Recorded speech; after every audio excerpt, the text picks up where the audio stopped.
أنا راجل مصري مسلم سني عربي طبعا قبل ما أكون مصري.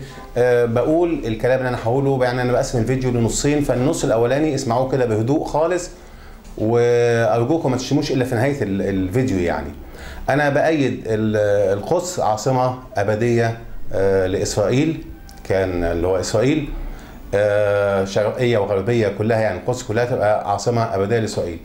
و اكتر من كده انا بقول ان حدود 67 دي حدود ظالمه بالنسبه لاسرائيل. لا، احنا يعني المفروض ان احنا نبحبحها شويه معاهم، ويعني نسيب لهم الفرصه ان احنا نتفاوض فيها برضه عشان نحقق امن اسرائيل. المفروض يعني دي دوله وليده، ويعني المفروض نديها حدودها اللي تبتدي تعيش فيها. النقطه الثالثه اللي انا عايز اقولها فيها ان احنا يعني انا اؤيد ان اسرائيل تقيم دوله يهوديه دينيه على الاراضي اللي هي واخداها دلوقتي. يعني انا كواحد عادي بسيط مش في الحكم بقول الكلام ده. ارجوكم يعني ان الكلام يوصل باسلوبه الصح، وان هم يتفهموا ان هذا الكلام مصلحه كبيره للكل، يعني عشان نحقق السلام.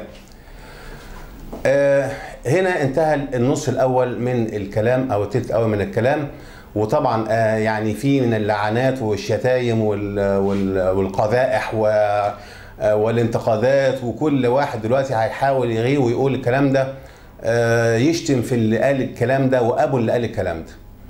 انا هقول ان ده مش كلامي طبعا، وده مش كلام يقوله بني ادم مخلص ولا عاقل ولا وطني، لكن هقول ايه؟ يعني النفاق لا دين له.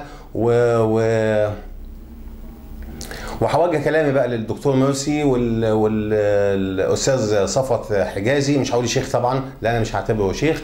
وهقول بقى النقطتين دول. اولا، الكلام الاولاني اللي انا قلته اللي هو نؤيد ان القدس تكون عاصمه ابديه لاسرائيل، ده قالها الرئيس الامريكي اوباما لما جه هنا، وما لقيناش ملايين من اللي بيطلعوا شهداء عشان يتكلموا عشان يقاتلوا شهداء بالملايين على القدس رايحين. ما شفناش دول، ولا حتى شفنا كلمه انتقاد واحده. يعني هم مشاركين بالاسم. انا لما هقول الكلام ده هتلاقي شتيمه طالعه بالكوم قد كده، لكن لما جه لهم بقى الموضوع اوباما، ان اوباما قال الكلام ده، خياطه بتخيط على بقهم ومحدش بيتكلم. مش بقول على بتوع مصر بس، لا، بقول على بتوع حماس كمان، اللي هم الاولى من مصر ان هم يغيروا وان هم يقولوا لا ده قدسنا، ده ارضنا. ولو كنا الكلام ده هتلاقي واحد يقول لك ازاي يا اخي انت بتقول مسلم سني وبتتكلم عن اولى القبلتين وثالث الحرمين الشريفين، ازاي تقول ان هي تبقى تحت وصايه اسرائيليه او تبقى عاصمه لاسرائيل؟ طب ما تقولوا الكلام ده لما كان اوباما جه، ما كلمتوش ليه؟ اشمعنى لما كان حسني مبارك بيتكلم في حاجه، ولا سادات ولا عبد الناصر، ولا بلاش عبد الناصر، كان السادات والحسني مبارك كلموا حاجه، يا عميل الامريكان يلي يلي يلي والسلام، وتعملهم وهيصه ومليون شغلانه بتتعمل عشان السادات قال كلمه ولا حسني مبارك قال كلمه، مع ان مفيش رئيس امريكي جرؤ انه ينزل داخل اسرائيل ويقول ان القدس عاصمه موحده الا في عصر الحالي المنيل بنيله اللي احنا عايشين فيه، اللي ماسكوا فيه الاخوان المسلمين. يا استاذ صفوت انت ما اتكلمتش خالص يعني، ولا شفناك غيرت على ولا شفت الشهداء طلعوا ولا حاجه خالص. في نفس الوقت اللي كان مثلا تضرب لبنان ولا تضرب غزه ولا اي حاجه، نطلع ونلاقي واقفين على السفاره ونقول ان عاملين السفاره وقفلوا السفاره. لما الجيش كان ماسكها، اللي هو في الحكم العسكري اللي فات ده على طول، اللي هو المجلس العسكري لما كان ماسكها، طلع صفوت بيه حجازي وهو والناس، وطلعوا واحد طلع على السفاره الاسرائيليه ونزل العلم، وشفنا بقى الفضايح والجدران والهجوم، لان اللي كان ماسك الحكم ساعتها مين؟ المجلس العسكري. طب ماسكها دلوقتي الاستاذ مرسي، ما حدش فيكم، الاستاذ الدكتور مرسي، ما حدش فيكم طلع عليه واتكلم كلمه واحده لما امريكا قالت الكلام ده وقلت اقفلوا السفاره الامريكيه، ولا قربتوا من السفاره الاسرائيليه ولا الهوى. عايز افهم المواقف يعني غير الكلام احنا بنتكلم وخلاص وبنقول الكلام ده. النص الثاني بتاع قطر، لما دلوقتي هي قطر رئيس الرئاسه الحاليه للدول العربيه، المؤتمر بتاع الدول العربيه، اللي تفاوضوا وبيتكلموا في حكايه 67، وانهم يقولوا حدود 67 ممكن نتفاوض فيها الارض مقابل السلام. يا سلام، طب ايه المقابل اللي انتوا خدتوه عشان تدوا البحبحه دي؟ وانتوا بتفنجروا من جيوبكم؟